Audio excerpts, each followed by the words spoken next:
Oh, so during the old pandemic, my wife and I started a new hobby. And that hobby was eating edibles and drinking a bottle of wine every night. All right, fellow hobbyists in the house. And then the pandemic ended, and we kept on hobbying. It was a good time.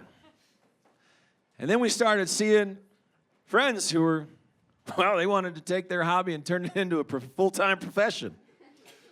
And I tell you what, it was challenging. And what I'm referring to is that we actually started to see our friends who struggled with addiction. If you haven't gone through this experience before, let me tell you, it's rough, and there's a lot of denial involved in it on all sides. You as a friend, them obviously as a consumer, and I realized, I have actually had 3 friends who are alcoholics, and I started thinking about that quote, "Show me a man's friend, and I'll show you that man." And I was like, maybe I have a problem. And I was like, and that problem is I'm clearly terrible at picking friends. And it's challenging because when you know someone for an extended period of time in your life, their behavior, you just become accustomed to it. You don't recognize all the signs, and they're right in front of you.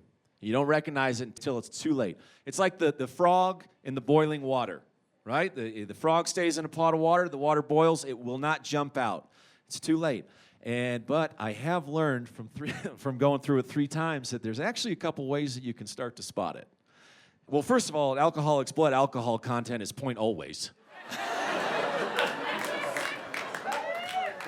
If you go to dinner with a friend and they have 2 drinks and they're totally smashed, and afterwards you're inclined to just say, "Wow, like Greg is really a lightweight these days.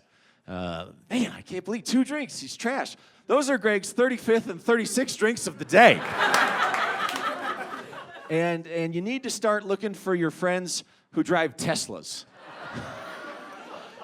Because that self-driving feature, it's like responsible drunk driving, right? It's like Winnie the Pooh, okay? I love Winnie the Pooh. I've loved Winnie the Pooh my entire life. But Winnie the Pooh is an addict. And here's how I can prove it to you. The 100 Acre Woods, clearly the name of a rehab facility. Piglet is the most codependent creature you will ever meet. Eeyore is addicted to opioids. And Tigger, well, if I haven't sold you yet, Winnie the Pooh cannot function without hitting the honey pot first thing in the morning.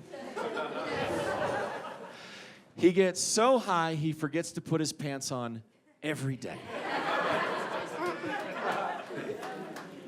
And let me ask you this. What other bear do you know has yellow skin? That is jaundice.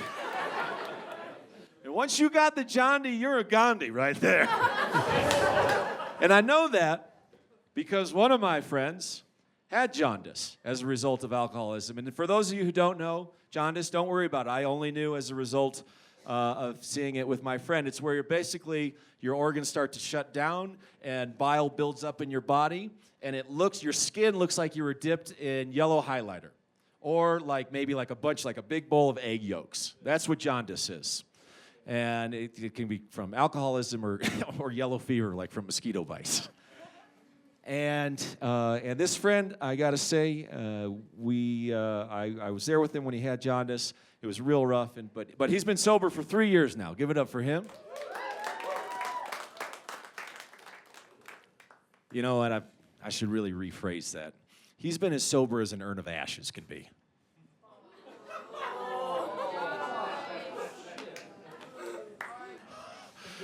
There's 3 words in comedy that you can say that start with a D that get people to really cinch up. And those words are divorce, dick pic, and death. Usually the first 2 cause the third one. Now listen, I want to let you know, I talk about this experience because it's rough, and I hope it helps people. Because when you go through it, there's no playbook. You don't know what to do. I've grieved my friend. It was great, and so that's why I share this. So what you got to know is that with this particular friend, I did everything I thought I could to help him, right? And what you need to know is that you cannot change the behavior of an addict. You cannot. It's not possible.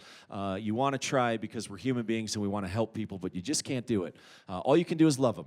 That's all you can do. You can love them and just let them know that you're going to be there for them on the other side. So I tried, and I got the phone call. My other friends, we got the phone call. Went there with him on his deathbed, and we were there with him when he died. And I forgot that when people die, that the living really take on a moral power of attorney as to what the deceased would have wanted us to do. And so a few hours after he kicked off, my buddies and I went back to our hotel, and one of my friends brings out a bottle of scotch. And he looks at me and he says, is this too soon? Should we drink this right now? And I said, well, he was an alcoholic, so he would probably want us to drink this as fast as possible. So we finished the bottle of scotch, and we're sitting around, and we go, do you think he'd want us to go out tonight? Well, he was an alcoholic, so probably yes. As we're walking to the bars, my other friend says, do you think he'd be all right using his death trying to get a couple free drinks tonight? Well, he'd probably want us to give it a shot to get some shots. So we did, and it was incredible. It was actually one of the greatest. It was like this weird contrast where it was one of the greatest and worst days of my life, and we capped it off because that's how we agreed. We went out, we had a great time. Now, what I got to tell you is that the best thing about my best friend dying is that at the same time, my wife's family was moving. And because of him, totally got out of it.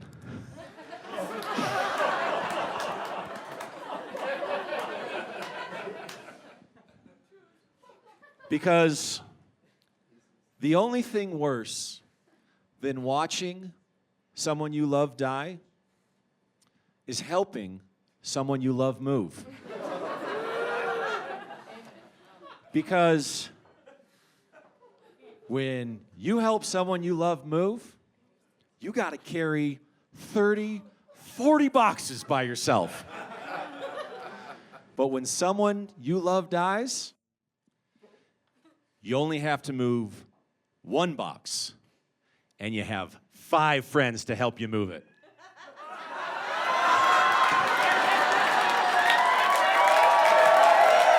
Breckenridge, Colorado, you are absolutely the best. Thank you so much, everyone, and have a great night.